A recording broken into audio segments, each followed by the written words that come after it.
Excellent. This may be the most complicated lecture this semester, so you may have to watch it more than once. We've got to talk about interrogative content clauses and fused relative constructions. Third lecture on finite subordinate clauses. So what we've already talked about are three main types of these things. This is what we've been working with. And you understand this. But what we have to add today is that 1 and 3 are a little bit more difficult than we've let on. So, content clauses. There can be both declarative content clauses, which is what we've been talking about, and interrogative content clauses. And for relative clauses, there aren't only relative words, but there are also fused relative words, so fused relative constructions. And maybe the most helpful sentence that you'll hear all lecture long is this first one. What she wrote is unclear.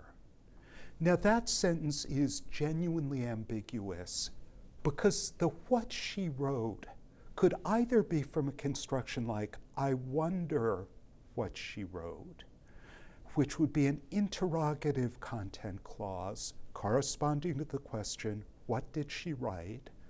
So what she wrote is unclear. We don't know the answer to that question.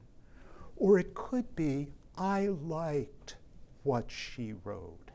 And there the what is a fused relative construction.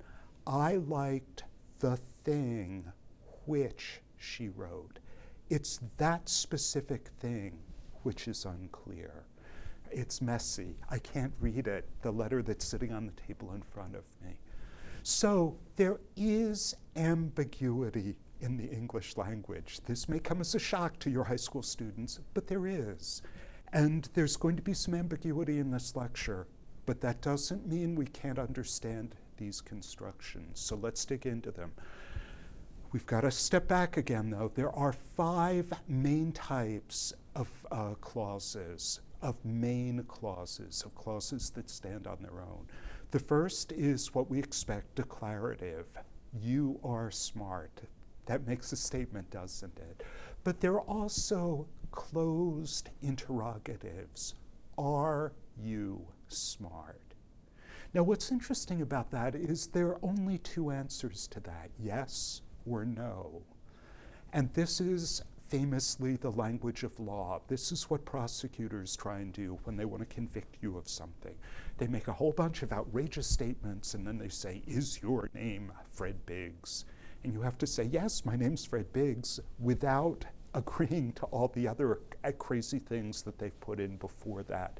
Obvious closed interrogative, that closed question, is your name? And you have to answer, yes, it is, or no, it's not. Those closed interrogatives are different from open interrogatives. So rather than beginning with a form of the verb, which is always going to be an auxiliary verb, are you, do you? We talked about that when we talked about the difference between lexical and auxiliary verbs. There are also interrogative words, how, and why, and what. These often begin with WH, and so you'll see them referred to as WH words, but how is one of them? How is one of the few? There aren't that many of them. And how is one of the few that doesn't begin with a WH? So, unlike are you smart, which you have to say, yes, of course I'm smart, how smart are you? Well, I've, gone to the University of Paris and I've gotten, that invites more explanations. Then the last 2, which we don't have to talk about too much, they're exclamatives. How smart you are. That's just saying, wow, and I often use them in my messages on your discussion board posts, but they're not all that interesting for us for today's lecture. And of course, the imperative, be smart. Again, not that important for us in today's lecture. Now, you know declarative main clauses, and you know that they can become subordinate declarative content clauses. We've been referring to these as just content clauses, but now we have to distinguish declarative from interrogative. So the declarative, I know that you're smart. That you're smart is the direct object there, isn't it? And we can use it as the subject. That you're smart is obvious, and we can use it as the object of a preposition. You know these things.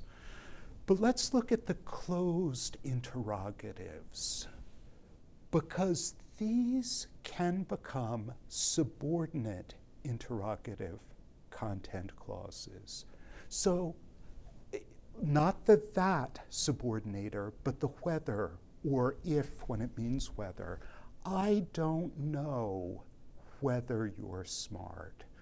So we don't know, it refers to a question, are you smart or aren't you smart? But it refers to that question. It's a yes or no question.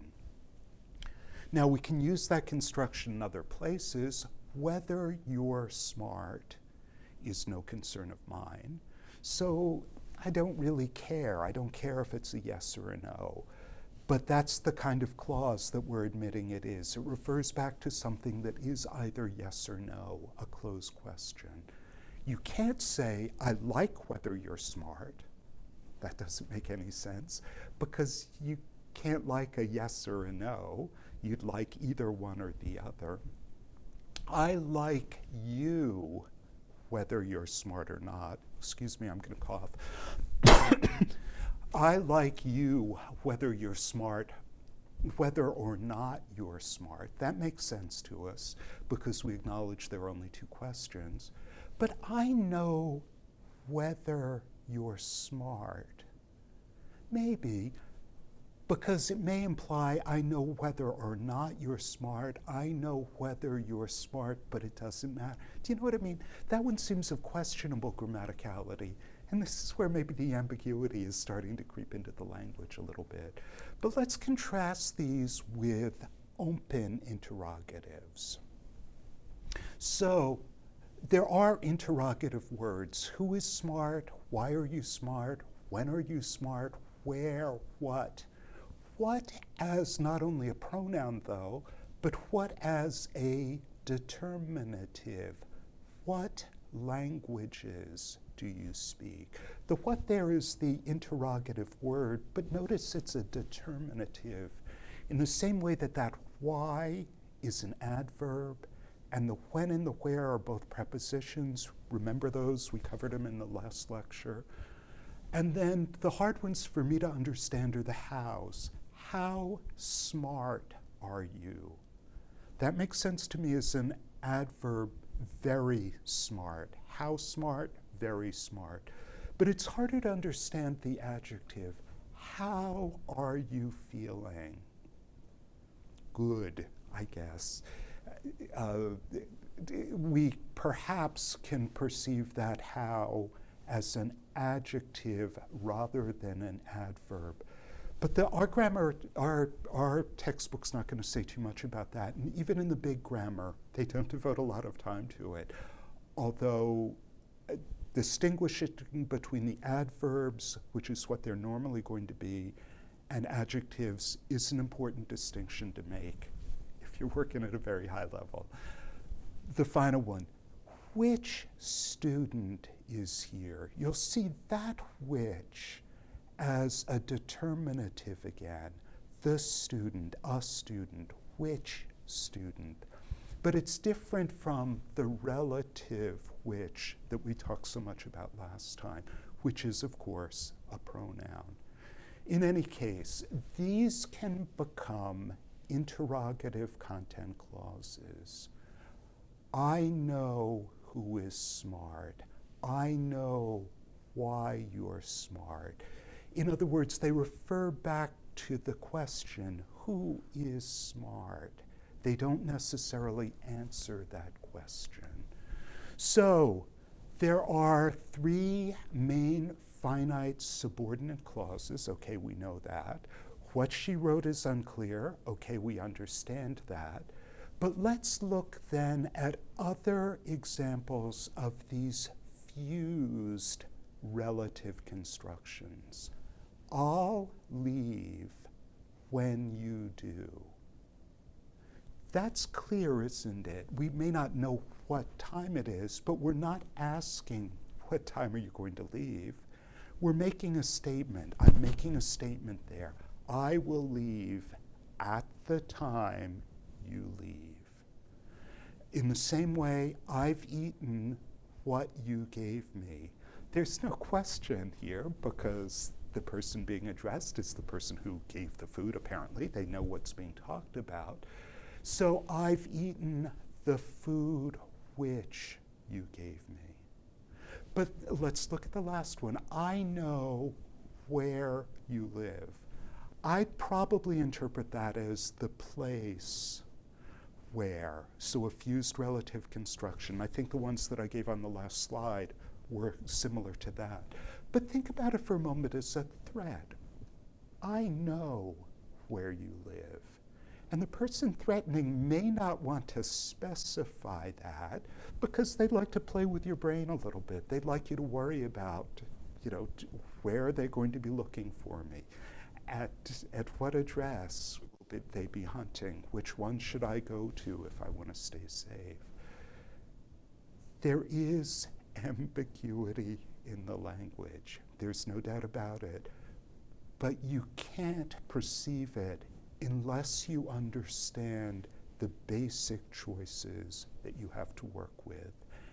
And if what you've said is ambiguous, you can always revise it in order to make it more specific. I know that you live at 301 Gurleyville Road. I know that you live in New Haven.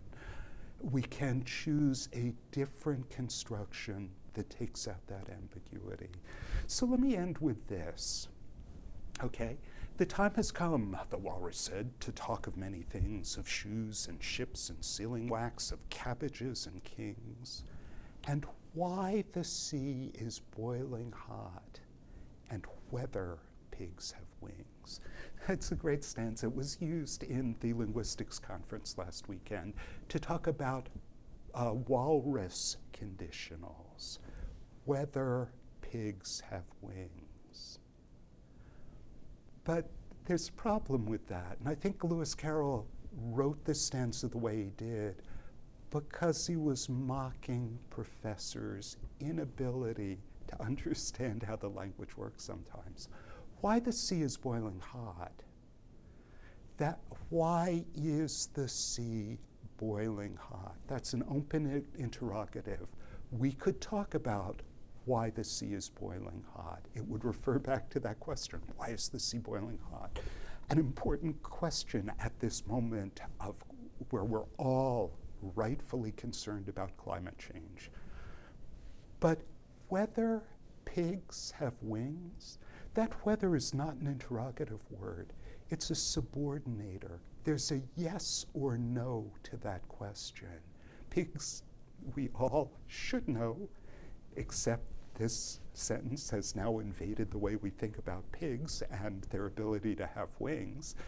That should have a yes or no answer, shouldn't it? But Carroll is perhaps laughing at our inability to understand the basic structures of the language, which can influence the way we read things. Do you get the point? This is confusing. I admit it, this is very confusing. But it can be sorted out. There is a basic difference between these interrogative content clauses and fused relative constructions. And once you understand that basic difference, you can do the kind of thing that Lewis Carroll has done here.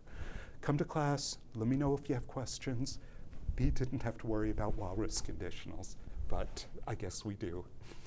Take care.